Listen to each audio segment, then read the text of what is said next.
Hello my dear students, how are you all? I hope you are all enjoying the lectures, right?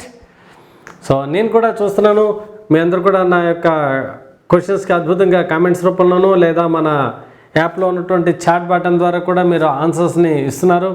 So నేను అన్నిటినీ follow అవుతున్నాను. మీరు కూడా చక్కగా మన క్లాసెస్ని ఫాలో అవుతున్నారు. నేను చెప్పింది ఏ రోజు ఆ రోజు మీరు 2-3 టైమ్స్ ప్రాక్టీస్ చేస్తున్నారు. అలాగే నేను ఇచ్చినటువంటి లెక్చర్ని మన ఎడ్యుహంట్ ఐఐటి మెటీరియల్ నుంచి కూడా మీరు ప్రిపేర్ అవుతున్నారు.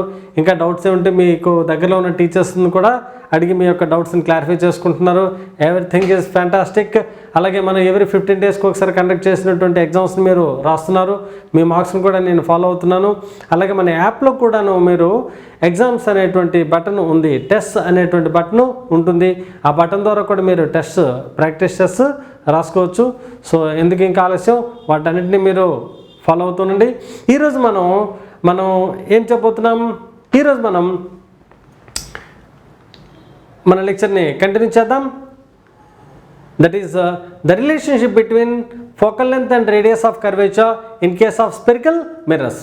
మనకు తెలుసు స్పెరికల్ మిర్రర్స్ అనేవి 2 types. One is convex and another one is concave. So ఈ కాన్వెక్స్ అయినా కానీ కాన్కేవ్ అయినా కానీ ఈ రిలేషన్ అనేది సేమ్ ఒకేలా ఉంటుంది. సో నేను కాన్వెక్స్కి ఫస్ట్ ఈ రిలేషన్ని డెరైవ్ చేస్తాను, మీరు కాన్కేవ్కి డెరైవ్ చేయండి. ఒకవేళ మీకు రాకపోతే కనుక కామెంట్ సెక్షన్లో తెలియపరచండి. నేను నెక్స్ట్ క్లాస్లో మీ కామెంట్స్ని బేస్ చేసుకుని ఆన్సర్ చేస్తాను, సరేనా? ఫస్ట్ ఆఫ్ అసలు ఈ స్పెరికల్ మిర్రర్స్లో ఉన్నటువంటి కాన్వెక్స్ కాన్కేవ్ గురించి ఒకసారి మళ్ళీ బ్రీఫ్గా రివిజన్ చేసుకుందాం. What is a convex mirror? Convex mirror is the mirror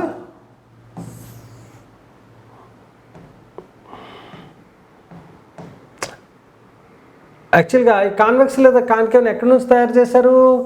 C it's like a very big hollow sphere. ఈ హాలో స్పియర్ని ఫస్ట్ ఆఫ్ ఆల్ ఇలాగా కట్ చేస్తారు. కట్ చేసిన తర్వాత ఈ మిగిలిపోయిన పోర్షన్ ఏదైతే ఉందో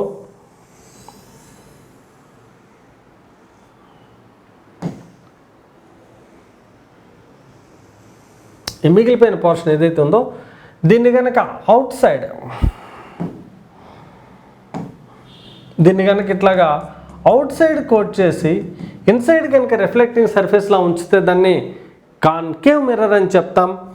అలా కాకుండా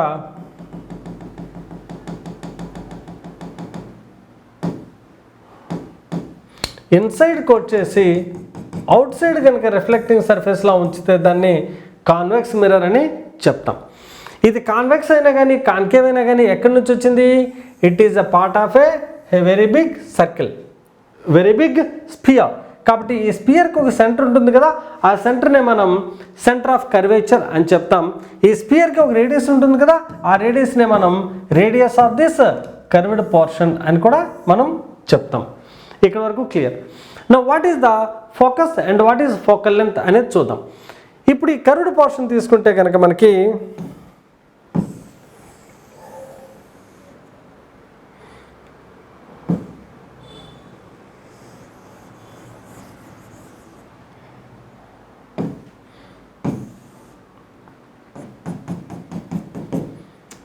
ఇన్ఫినిటీ డిస్టెన్స్ నుంచి లైట్ రేస్ పడ్డాయి అనుకోండి. ఆ పడిన లైట్ రేస్ ఏమవుతాయి? After reflection they intersect at a point.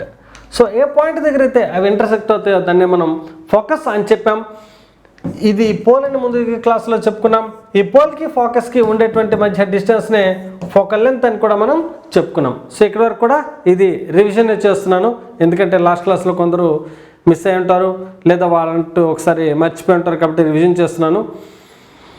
So focus అంటే ఏంటి, ఫోకల్ లెంత్ అంటే కూడా మీకు అర్థమైంది, రేడియస్ ఆఫ్ కర్వేచర్ అంటే కూడా అర్థమైంది. Now let us derive the relationship between this radius of curvature and focal length. మీకు ముందుగానే చెప్పాను కదా, this we have in two cases. One is on convex mirror and another one is concave mirror. First I am going to derive for convex mirror. Note down relation between radius of curvature and focal length in case of a convex mirror. రాసారా? ఇప్పుడు ఈ diagram draw చేయండి. So this is our convex mirror. ఇలా డాట్స్ని ఏం చెప్తామంటే inner coating అని చెప్పడం కోసం ఇలా డాట్ చెప్తాం. Now this is our pole, this is our focus and this our radius of curvature అనుకుందాం. This is our radius of curvature, this is our centre of curvature. ఈ సెంటర్ ఆఫ్ కర్వేచర్ని, సెంటర్ని పోల్ని కలిపేటట్టు జాయిన్ చేసే లైన్ని మనం principal axis అని చెప్తాం. ఇప్పుడు ఏం జరిగిందంటే ఏబి అనేది ఒక లైట్ రే అనుకుందాం. ఈ ఏబి అనేటువంటి లైట్ రే ఈ కాన్వెక్స్ మిర్రర్కి ఇక్కడ పడింది అనుకుందాం. పడిన వెంటనే ఏమవుతుంది? రిఫ్లెక్ట్ అవుతుంది. సో ఎట్లా రిఫ్లెక్ట్ అయిందో కూడా చూద్దాం.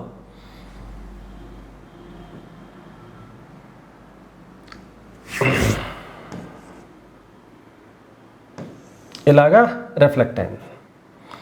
కానీ ఇక్కడ ఈ రిఫ్లెక్టెడ్ రే మనకి ఎలా కనిపిస్తుంది అంటే ఇక్కడి నుంచి రిఫ్లెక్ట్ అయినట్టు కనిపించదు. It appears as if it is coming from this point. మనం ముందు క్లాస్లోనే చెప్పుకునేటట్టుగా focus is the point where all the reflected rays intersect. ఆ ఇంటర్సెక్షన్ అనేది నిజంగా జరగచ్చు లేదా ఇంటర్సెక్ట్ అయినట్టు అనిపించవచ్చు. కాన్కేవ్ విషయంలో ఇది రియల్గా ఇంటర్సెక్ట్ అవుతాయి, వేరేస్ కాన్వెక్స్ విషయంలో ఇంటర్సెక్ట్ అవుతున్నట్టుగా అనిపిస్తాయి.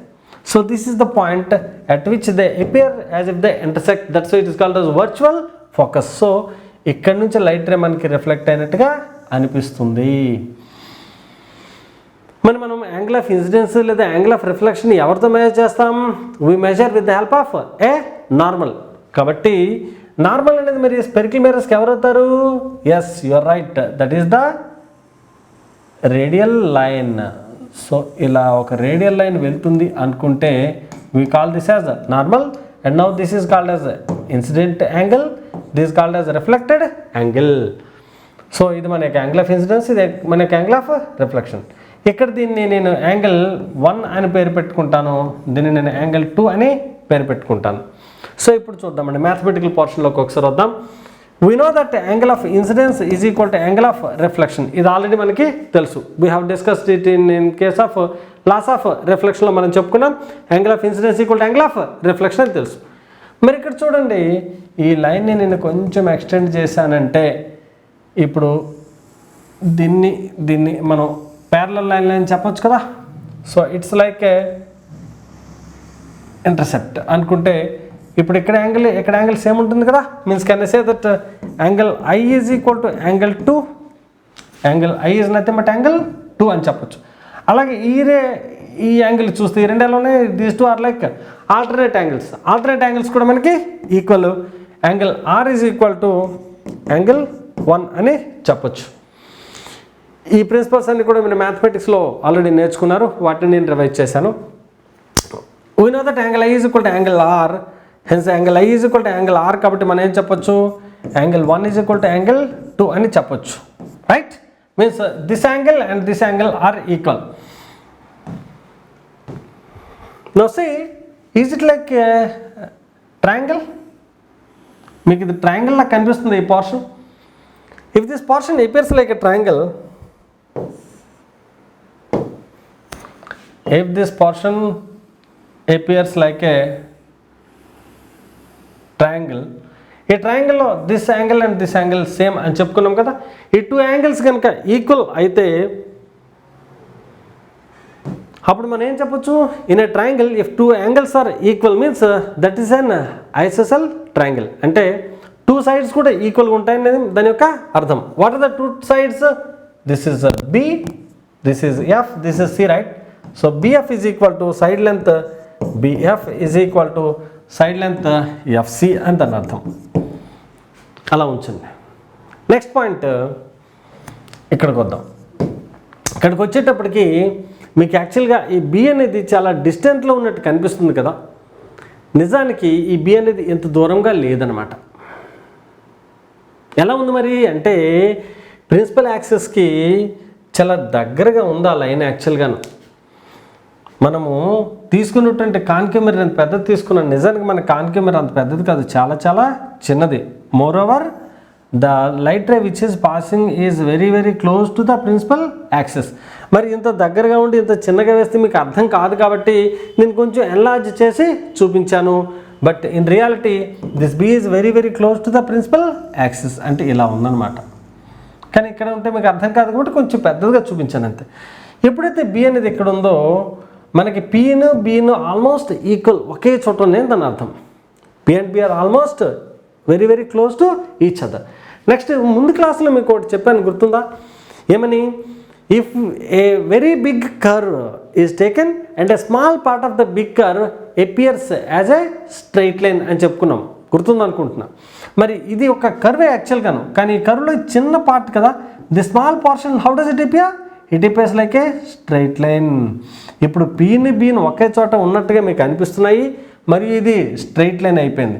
కాబట్టి ఇప్పుడు నేనేం చెప్పొచ్చు, PF distance is nothing but BF distance అని చెప్పొచ్చా. ఎందుకని బీని పీని చాలా చాలా దగ్గరగా ఉన్నాయి. మోరోవర్ ఇది కరువు కాదు, ఇది స్మాల్ పోర్షన్ కాబట్టి ఇది స్ట్రైట్ లైన్ లాగా కనిపిస్తుంది. కాబట్టి PF distance this BF distance almost equal అని మనం చెప్పొచ్చు.